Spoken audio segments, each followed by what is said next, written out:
What's good, YouTube? It's your boy, Blue Blood Sports TV, back at y'all with another one. So, former IBF super middleweight world champion superstar boxer Caleb Sweethand Plant, 22 wins, 1 loss, no draw, 13 big wins by way of knockout. One time in his career, he's knocked out 30 years of age, 6'1" with a 74-inch arm reach. He's going into the biggest fight, the second biggest fight of his career, against former undefeated two-time WBC super middleweight world champion, Mexican Ecuadorian superstar boxer David the Mexican Monster Benavidez, who is 26 wins, no loss, no draw, 23 big wins by way of knockout. He is 26 years of age, 6'3" with a 75-inch arm reach. With that said, Caleb Plant, a flashback when Caleb Plant, he brought in legendary Hall of Fame iconic superstar James Lights Out Toney, right? James Toney, he's picking Caleb Plant. James Toney, he just put up another clip, an old clip of him helping Caleb Plant. Should Caleb Plant bring James Toney back into the fold to help him out, right? To prepare for the second biggest fight, right? Well, you could look at this fight with David Benavidez as possibly the biggest fight of his career, seeing as though the first biggest fight was the fight with now 4-division world champion, undisputed super middleweight world champion, Mexican superstar boxer Saul Canelo Alvarez, right? Caleb Plant, he fought against Canelo Alvarez and he lost, right? He lost 11th round TKO victory in favor of Canelo Alvarez.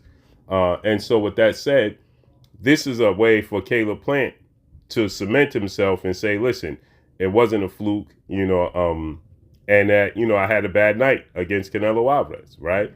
And now I'm back in the fold. You got to keep in mind, this fight between David Benavidez and Caleb Plant, before Canelo Alvarez made 168 his home, this was the biggest fight at 168. Caleb Plant versus David Benavidez, unification bout. The IBF and the WBC belts on the line. But things happen. David Benavidez lost his belt on the scale. Then he lost his belt, due to recreational use outside the sport of boxing. So he lost his belt twice, not in the ring, right? And then, Canelo Alvarez decided to campaign at 168. And once Canelo Alvarez decided to campaign at 168, well, the rest was history, because he then started to collect the belts. And then last fight, he had a fight with Caleb Plant, which he picked up the undisputed strap title, right? Because he beat Caleb Plant for his IBF title and he picked up the belt. So, but before that, before Canelo Alvarez decided that was going to be his next move, this was the biggest fight in boxing in this division, at the very least. This was a top 5 fight in the sport of boxing that everybody wanted to see, right? Now, the issue with this fight, everybody always asks me, who do I think is going to win this fight?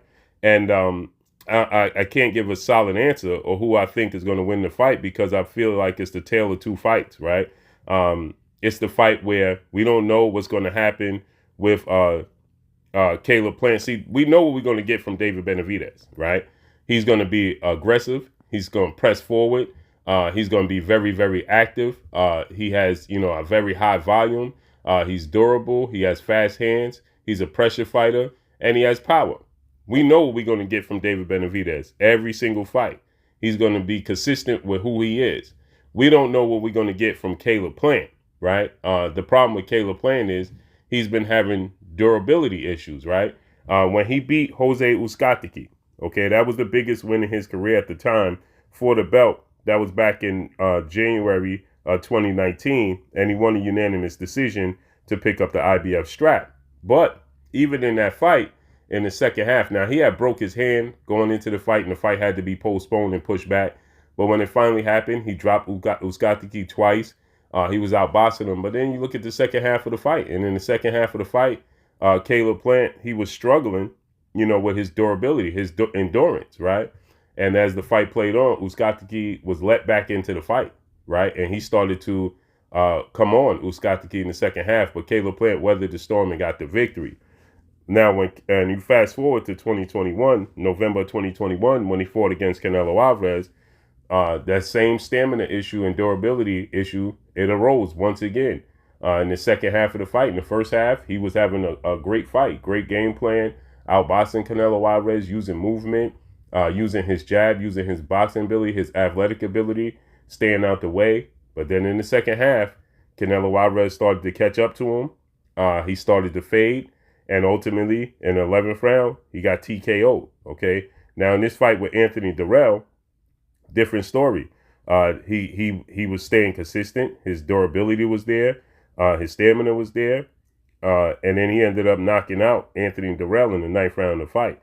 So ultimately, to me, it's going to tell if Caleb Plant can stay durable, if he can stay, consistent, if his stamina and his endurance and his durability holds up throughout the duration of the fight, then he has quicker feet.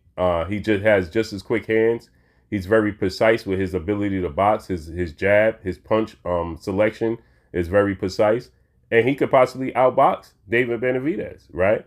He could definitely outbox David Benavidez. But if he starts to fade in the second half of the fight, and David Benavidez's physical and mental pressure that he's going to apply, because David Benavidez for certain is going to apply physical and mental pressure to Caleb Plant. And if Caleb Plant can't weather that, and he can't, be able to deal with that in the second half, but this fight is really going to start, in my opinion, in the 6th round. Okay.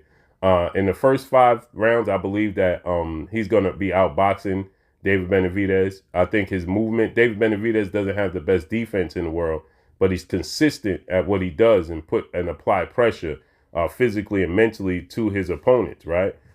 He has a very high work rate. He has fast hands. He has power. So he puts a lot of physical and mental pressure on his opponents. And so ultimately, it's going to come down to if Caleb Plant can weather the storm, right?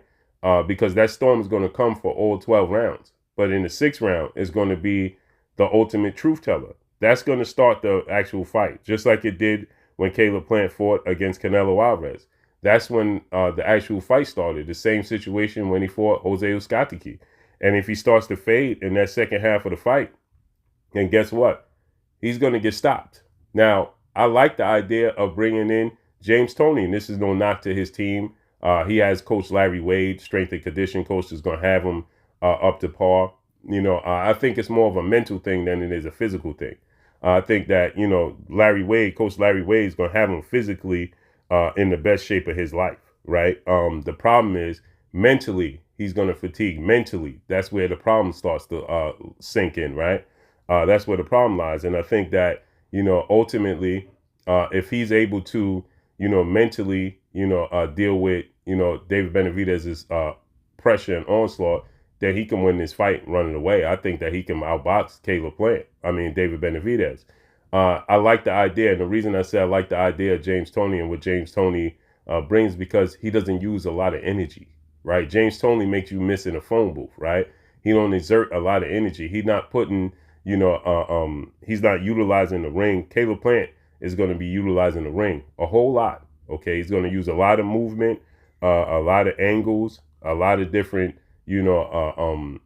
straddling the ropes, a lot of different looks he's going to want to give David Benavidez, and that exerts energy because David Benavidez is going to be there. Right, he doesn't have the quickest feet, but he has extremely fast hands, combination punching, and power.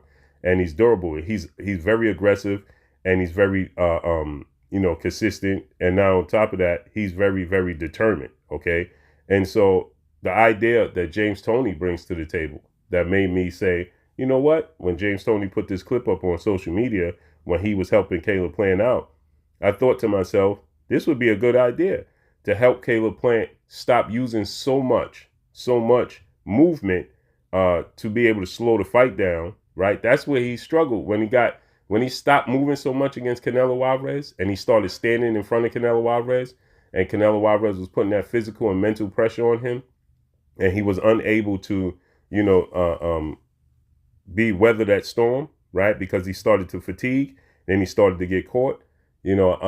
Maybe James Toney could help him, with making him somebody miss in a phone booth. Now, I don't know how much he can learn. And Caleb Plant seems to be a very, very smart and have a very high ring IQ. Maybe that could help him, that'll help him absorb what James Toney is putting out and putting down, help him pick up what he's putting down, right? And so my thing is, I like that idea because, he can make David Benavidez miss in a phone booth, and move around, right? It's opposed to moving around and using so much energy, right? So I think James Toney would be a good addition. You know, James Toney put this up on his social media. I think that he would be more than willing to, you know, assist Caleb Plant in this fight. You know, not that James Toney has anything against David Benavidez. I just think that he would, you know, be a good addition and help him out. So that's all I got for y'all, man. Let me know what y'all think, man. I still have yet to come up with a decision of who I think gonna win. It's a tale of two halves. That's all I got for y'all. It's your boy, Blue Blood Sports TV. Drop a comment in the comment section. Let me know what y'all think. I'm out. Peace. Bump Garden, you're watching Blue Blood Sports TV. Wow.